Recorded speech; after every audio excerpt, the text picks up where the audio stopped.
السلام عليكم ورحمة الله وبركاته. الحمد لله رب العالمين، والصلاة والسلام على سيد الأنبياء والمرسلين وعلى آله وأصحابه أجمعين، أما بعد. قال الله تبارك وتعالى في القرآن المجيد: أعوذ بالله من الشيطان الرجيم، بسم الله الرحمن الرحيم. ظهر الفساد في البر والبحر بما كسبت أيدي الناس ليذيقهم بعض الذي عملوا لعلهم يرجعون. صدق الله العظيم.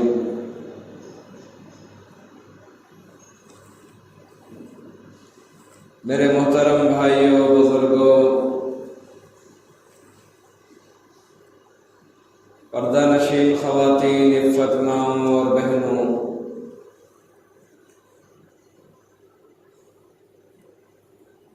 اللہ تعالیٰ کا بہت ہی بڑا احسان ہے، کرم ہے.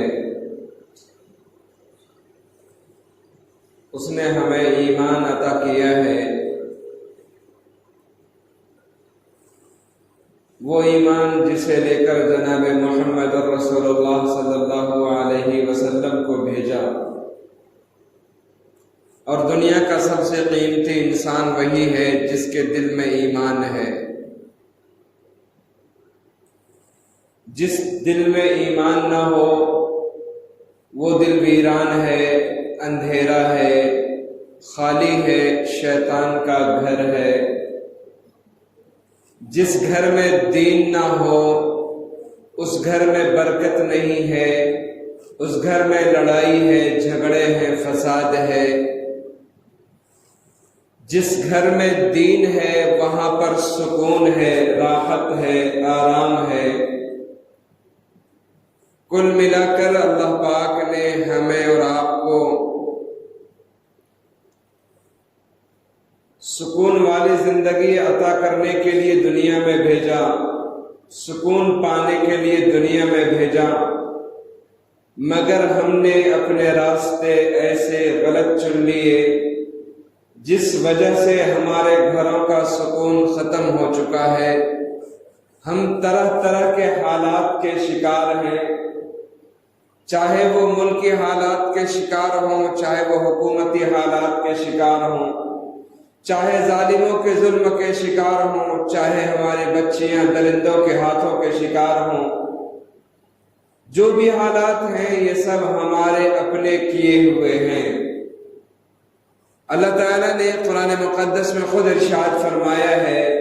ابھی میں نے جو آیت آپ کے سامنے پڑھی ہے، ظہر الفساد فی البر والبحر بما کسبت ایدی الناس، یعنی دنیا میں، اور چاہے وہ خشکی کی دنیا ہو، چاہے وہ سمندر کی دنیا ہو، اس کائنات کا جو بھی حصہ ہو، جہاں کوئی بھی کسی بھی طرح کا فساد ہوتا ہے، کسی طرح کے لڑائی جھگڑے ہوتے ہیں، کسی طرح کی مصیبت آتی ہے، کسی طرح کا عذاب آتا ہے، اس سب کے ذمہ دار اللہ نے فرمایا کہ لوگ خود ہیں.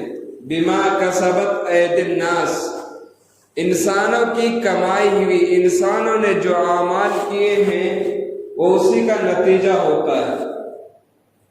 یہ بات کسی سائنٹسٹ نے نہیں کہا ہے، کسی عالم دین کی اپنی زبان کی نہیں ہے، کسی کتاب نے خود ذکر نہیں کیا ہے، بلکہ یہ بات 1440-36 سال پہلے پیارے نبی صلی اللہ علیہ وسلم کے ذریعے سے قرآن مقدس میں اللہ نے بیان فرمایا کہ جس طرح کے بھی فساد ہیں، جو بھی جھگڑے ہیں، جو بھی لڑائی ہے، جو بھی برے حالات ہیں، وہ سب ہمارے اپنے ہاتھوں کے کمائے ہوئے ہیں. تو جیسی کرنی ویسی بھرنی، نہ مانو تو کر کے دیکھ، جنت بھی ہے دوزخ بھی ہے، نہ مانو تو مر کے دیکھ. آج ہر کوئی کسی نہ کسی طرح پریشان ہے، اور پریشانی کا حل تلاشنے کے لیے ہم نے وہ راستے چنے جہاں پریشانی اور بڑھ جاتی ہے، ہم نے وہ راستے اختیار کیے جہاں ہمیں اور بے چینی ملتی ہے، جہاں اطمینان کا جنازہ نکال دیا جاتا ہے۔ ہمیں وہ راستہ اپنانا چاہیے تھا جس راستے کو ہمارے نبی صلی اللہ علیہ وسلم نے ہمارے لیے چنا، جو طریقہ اللہ کے نبی نے ہمیں بتلایا۔ آج ہم اندرونی طور پر بھی پریشان ہیں اور ظاہری طور پر بھی پریشان ہیں۔ آج ہم کاغذی طور پہ بھی پریشان ہیں، آج ملکی تو حالات سے ہم پریشان ہیں، اور ہمیں پریشان کرنے کی پوری سازشیں بھی رچی جا رہی ہیں، لیکن ہم بے سدھ پڑے ہوئے ہیں۔ ہم بس یوں ہی زندگی گزار رہے ہیں، سوچتے ہیں کہ ہاں کٹ رہی ہے۔ میرے بھائیوں، ہماری لاپرواہیوں کے بنا پر، ہماری اس طرح کی بے حسی کے بنا پر، آپ یاد رکھیے آنے والی نسلوں کے لیے زندگی بد سے بدترین ہو جائے گی۔ آج ہم جس دور سے گزر رہے ہیں، ہم یہ سوچتے ہیں کہ ابھی حالات اچھے ہیں، ہمارا ملک بہت اچھا ہے، یقیناً بہت اچھا ہے، لیکن جو حالات ہیں وہ بہت برے ہیں اور آنے والے دن بہت برے ہو سکتے ہیں۔ تو اس کے لیے ہمیں اللہ کے نبی صلی اللہ علیہ وسلم کے طریقے کو اپنانا ہوگا۔ وہ کیا طریقہ تھا؟ جب بھی زمین میں کسی طرح کا فساد برپا ہوتا، جب بھی کوئی مصیبت آتی، اور اتنی بات کیوں، اللہ کے نبی صلی اللہ علیہ وسلم نے جب کبھی دیکھا کہ اس وقت بارش تیز ہو رہی ہے، یا آندھی آ رہی ہے، طوفان آ رہا ہے، یا کسی طرح کی کوئی پریشانی کا آتا ہوا اللہ کے نبی دیکھتے، فوراً مسجد کی طرف بھاگتے تھے۔ اللہ کے نبی صلی اللہ علیہ وسلم مسجد کی طرف جاتے تھے اور اللہ تعالیٰ کے سامنے گریہ وزاری کرتے تھے، اللہ کے سامنے روتے تھے، یا اللہ ہمارا ایمان کمزور ہے۔ یہ بات کون کہہ رہے ہیں؟ وہ نبی جن کے لیے اللہ پاک نے ساری کائنات کو بنایا ہے، جن کے لیے اللہ تعالیٰ نے اس دنیا کو سجایا ہے۔ وہ نبی اللہ بالکل معصوم ہے، انبیاء معصوم ہوتے ہیں، اور تمام انسانوں میں، تمام مخلوقات میں، جناتوں میں سب سے بڑے ہمارے نبی صلی اللہ علیہ وسلم ہیں۔ اللہ تعالیٰ کے بعد اگر کسی کا بھی مقام ہے میرے بھائیوں، میری بہنوں، وہ ہمارے نبی کا مقام ہے۔ لیکن قربان جاؤ اس نبی پر، اپنے امت کو سبق پڑھایا کہ جب تمہارے اوپر حالات آئیں گے، اور یقیناً حالات آئیں گے، تمہارے اوپر آسمان کی بلائیں بھی آئیں گی، آسمان سے گولے بھی برسیں گے، اور زمین میں تکلیف پہنچانے والے تمہیں تکلیف پہنچائیں گے۔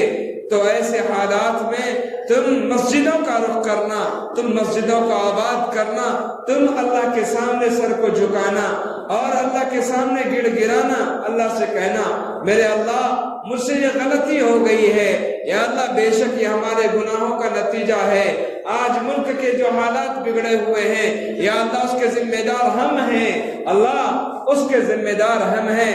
اس طرح سے ہم اللہ کو منانا ہے۔ میرے بھائیوں، آج ہم پر حالات آتے ہیں، آج ہم پر حالات آتے ہیں، آج ہم پر حالات آتے ہیں، مگر ہمارے